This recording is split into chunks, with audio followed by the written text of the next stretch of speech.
So today we are very excited to have Fedra Ribeiro from Bosch, and Fedra, your official title is Senior VP of Connected Mobility Solutions Division at Bosch. So welcome. Thank you. Thank you for having me. Thank you. Great. So I think we're reaching you in Switzerland today. So thank you for having us. We're calling from California. So fun to connect across the world. But it'd be great to start out, if you wouldn't mind, telling us a little bit about your own background and what you do at Bosch.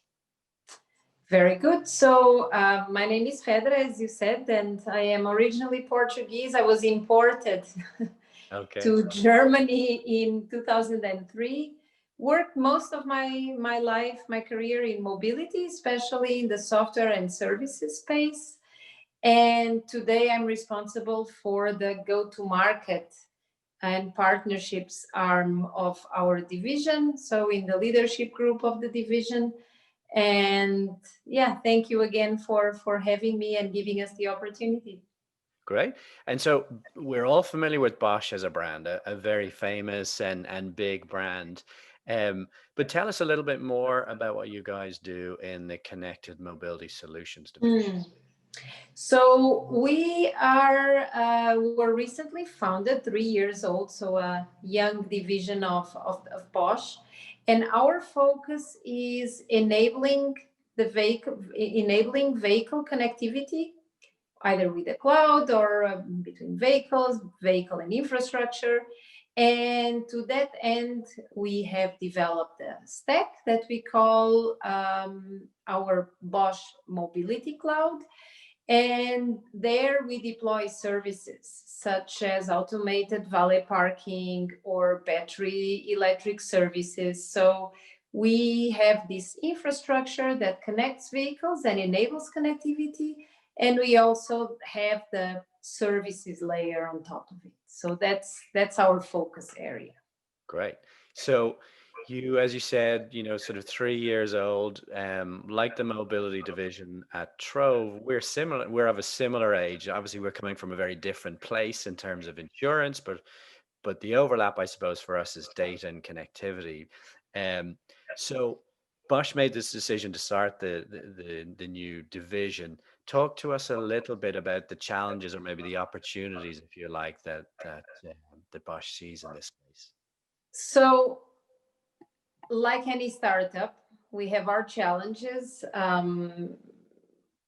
Making our or leaving our footprint in the market and scaling are obviously the challenges that we have, like any other startup. So we are a young team, bringing this team together, forming this team, because we come from different parts of Bosch with different experiences. Bosch is a 400,000 people organization, so bringing all of these people together and merging the culture was, I wouldn't say a challenge, but a focus point in the early years.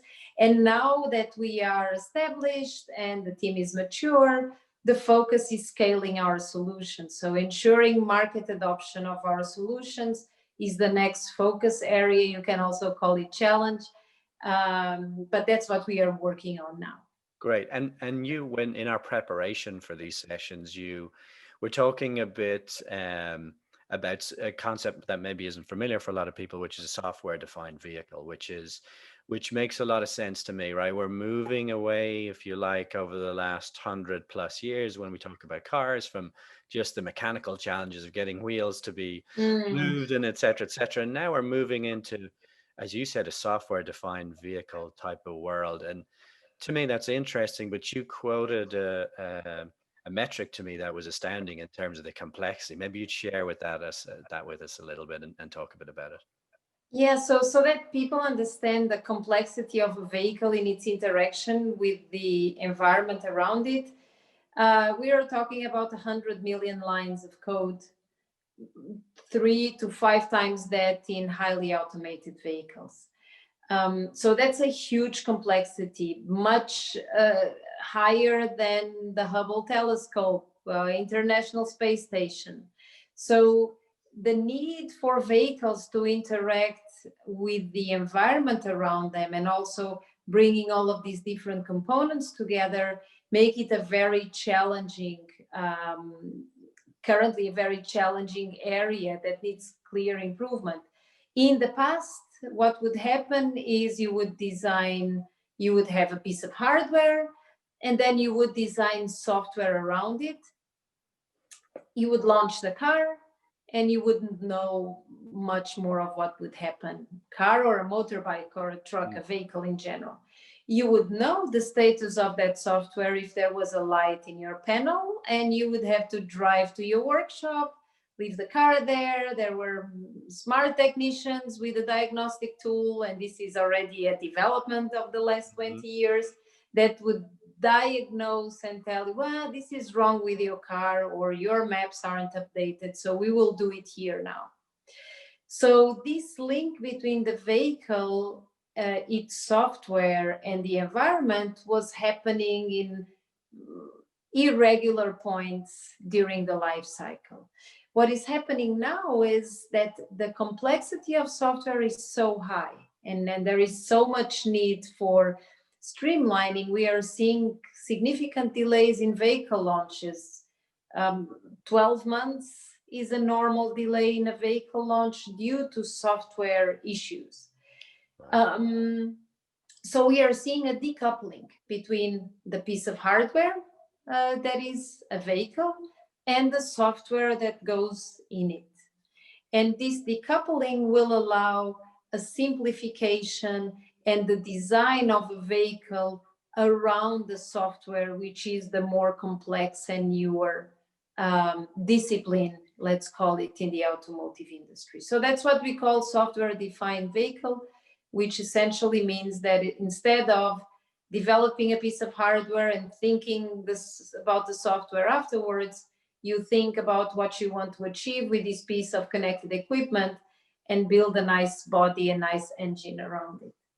I got you. Okay, so, and I suppose for some of us who work at right at the sort of the presentation of a mobility solution, so customer of ours, Peugeot, for example, in North America, their car share platform, Free to Move, is run on our risk operations platform. And so in order to enable this service, the data that comes from the vehicle is really critically important, whether it's the ability to know where the car is or whatever.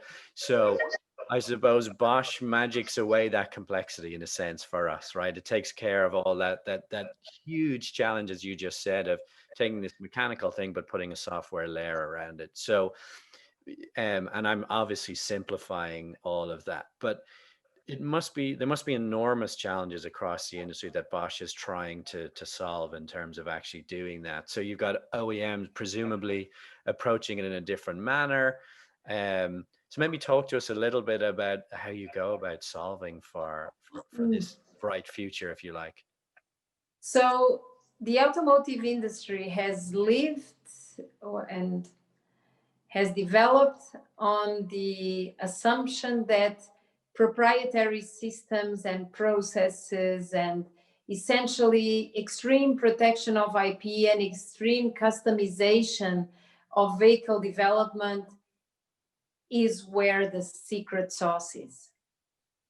We are challenging that on the software side because nobody can develop everything by themselves. And if you think about the example of a car sharing company that is running a pan OEM fleet, they will not have the ability to go and link with each vehicle in the fleet of 10 different brands. So there is a need for streamlining the process and providing access to everyone to a simplified approach, to a simplified platform, for the lack of a better word. So we believe that the market needs one, collaboration. So we sharing know-how and developing things together is not only a nice to have, it's a must, it's a need. And then sharing and collaborating in creating this cross-industry platform that will make adoption easier, software development easier. If you think about third-party developers, they don't want to be talking to 20 OEMs to develop a simple service or use case. So You need to scale, and to scale, you need the industry to leave the extreme proprietary systems behind and to move to a harmonized, standardized approach that benefits the end user. And that's what we are working on. We call it Bosch Mobility Cloud. And I definitely echo that. As a consumer of data coming from vehicles, it's uh, a standardized, normalized feed of information from the vehicle would be great. So we definitely sort of ascribe to that, and it's important, I think, to enable the sort of the future vision in terms of what Mm. consumers can now derive from consuming mobility as a service, maybe rather than ownership. But the challenge I have to imagine for OEMs is if I'm an OEM, I'm saying, well, hang on, you're asking me to standardize with my competitors, and I used to talk about how fast my vehicles were, and the different feature set, and we're moving towards a more standardized view of the vehicle.